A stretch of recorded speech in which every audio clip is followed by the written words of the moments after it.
Halo manusia sekalian, berjumpa lagi. Dan salah satu rukun iman itu adalah iman kepada takdir Allah Subhanahu wa Ta'ala, yang mana kita tahu bahwa takdir adalah segala hal yang ditetapkan oleh Allah kepada hambanya, yang mana itu pasti akan terjadi kepada hambanya. Nah, dari situ muncul pertanyaan yang cukup krusial, apakah takdir ini bisa diubah? Apakah takdir ini bisa diubah atau tidak bisa diubah? Apakah manusia itu memiliki kemampuan untuk mengubah takdirnya dan melakukan hal-hal yang dia inginkan, atau memang pada dasarnya manusia itu melakukan hal atas kehendak Allah dan tidak ada peran manusia di situ? Oke, pernahkah kalian bertanya seperti ini? Kalau kalian pernah bertanya seperti ini dan membingungkan bagaimana menjawabnya, simak video yang satu ini.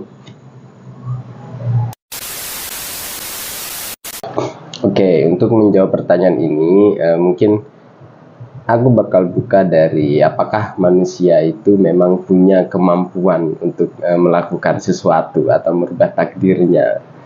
Apakah kita itu punya kuasa untuk melakukan sesuatu? Apakah Allah itu yang maha kuasa lah yang menuntun kita dan kita tidak punya intervensi apa-apa di situ? Nah, sebenarnya pertanyaan ini itu pembahasan tentang ini sudah muncul sejak awal penyebaran agama Islam, sehingga bukan hal yang mengherankan kalau kita atau kalian itu mempertanyakan hal ini. Jadi itu hal yang wajar untuk mempertanyakan hal ini. Nah, kemudian bagaimana penyelesaiannya? Nah, aku di sini bakal mulai dari dua pendapat yang cukup yang sangat kontras sih. Artinya ketika kita memilih pendapat yang pertama, maka pendapat yang kedua otomatis dia batal atau tidak bisa dibenarkan. Kalau kita memilih pendapat yang kedua, pendapat yang pertama juga tidak bisa dibenarkan. Oke. Nah, pendapat yang pertama apa? Pendapat yang pertama adalah yang mengatakan bahwa manusia itu secara mutlak memiliki kuasa untuk melakukan apa yang dia inginkan. Nah, kalau kelompok atau orang-orang yang berpendapat seperti ini kita sebut sebagai Qadariyah, kelompok Qadariyah. Sedangkan di sisi lainnya, di sisi yang bertolak belakang itu ada kelompok yang namanya Jabariyah.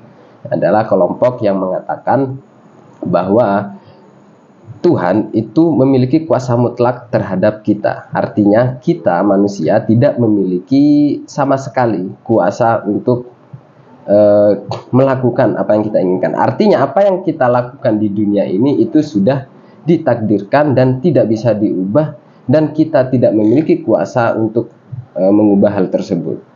Oke, di sini clear ya, maksudnya perbedaan antara kelompok Qadariyah dan kelompok Jabariyah.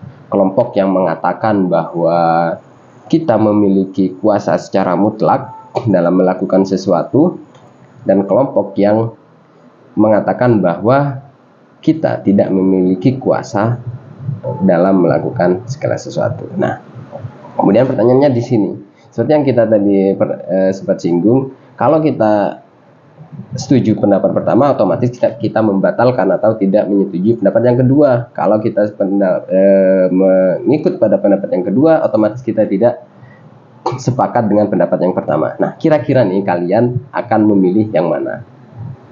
Oke, aku kasih waktu 10 detik, silahkan kunci jawabannya sebelum kita menjawab pertanyaan ini.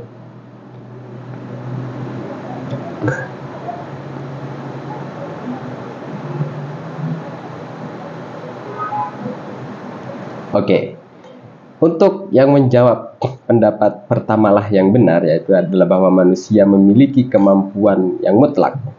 Ya, selamat, Anda kurang tepat. Dan untuk yang berpendapat kedua, dan selamat juga, Anda kurang tepat. Nah, kemudian yang tepat seperti apa? Jadi seperti ini.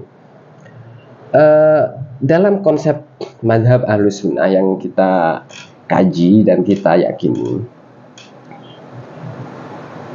manusia itu memang memiliki kuasa terhadap apa yang dilakukan dalam kesehariannya. Ya, kita mau ngapain, kayak mau jalan, mau masak, mau makan, apapun itu ya kita memang punya kuasa, dan keinginan itu bisa kita realisasikan di kehidupan nyata. Itu bukti bahwa kita memang punya kehendak dan punya kuasa di situ. Nah, akan tetapi kuasa itu tidak bisa dibahasakan sebagai kuasa yang mutlak. Kenapa? Karena itu pun kuasa yang kita lakukan itu adalah anugerah dari Tuhan yang telah menakdirkan kita untuk melakukan hal tersebut. Nah, tapi di sisi lain kita tidak bisa mengatakan bahwa kita ini murni dijalankan oleh Tuhan, karena kita itu juga diberi akal, juga diberi hati untuk bisa memilih mana yang baik, mana yang buruk, mana yang tepat, mana yang tidak. Itu kita diberi kemampuan hal itu. Artinya kita bukan murni dijalankan seperti robot.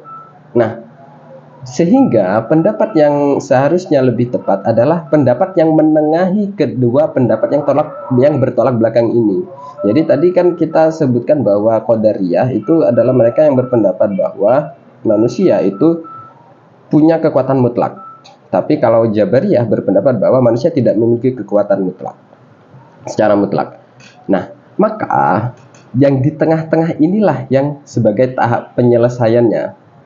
Dan itu memang yang kita yakini di secara kita di mazhab Ahlussunnah. Nah, kalau seperti itu, nah oke ya, aku kasih contoh aja bagaimana penerapannya. Misal nih, besok kita mau ujian. Dan itu ujiannya sulit banget ya. Mau sulit atau apa itu intinya besok kita mau ujian dan kita ditakdirkan akan lulus misalkan nih. Tapi kalau kita tidak menjemput takdir tersebut atau menyerahkan udah saya sudah ditakdirkan sebagai orang yang lulus misalkan nih, tapi kita tidak menjemputkan takdir tersebut, apakah mungkin kita akan lulus? Apakah setidaknya apakah kita dengan cara itu, dengan kita tidak belajar, dengan kita tidak berangkat ujian atau menjawab soal ujian dengan asal-asalan, apakah mungkin kita bisa lulus? Nah, ini kan jelas tidak mungkin. Nah, sehingga apa? Ini menunjukkan bahwa sekalipun kita ditakdirkan untuk mencapai sesuatu atau untuk melakukan sesuatu, tetap di situ ada peran kita, ada peran inisiatif kita dalam hal ini, sehingga kita tidak bisa dikatakan sebagai makhluk atau manusia yang merdeka dan punya kemampuan secara mutlak dalam melakukan segala sesuatu, dan juga tidak bisa dikatakan bahwa kita itu hanya robot yang dijalankan oleh Tuhan. Jadi ini pendapat yang menengahi kedua pendapat yang saling bertolak belakang. Oke, sekian video kali ini, dan gimana menurut kalian? Apakah kalian lebih condong ke pendapat pertama atau pendapat kedua atau pendapat yang tengah-tengah ini? Ya, silakan kalian ajukan pendapat kalian di kolom komentar. Aku sangat open di sini, dan ini karena memang pembahasan ini ya cukup sulit dan ya memerlukan ya, dan ini sudah terjadi dari masa lampau di awal-awal penyebaran agama Islam. Oke, kalau kalian punya pendapat silahkan ajukan di kolom komentar. Oke, terima kasih. Thank you for watching and see ya.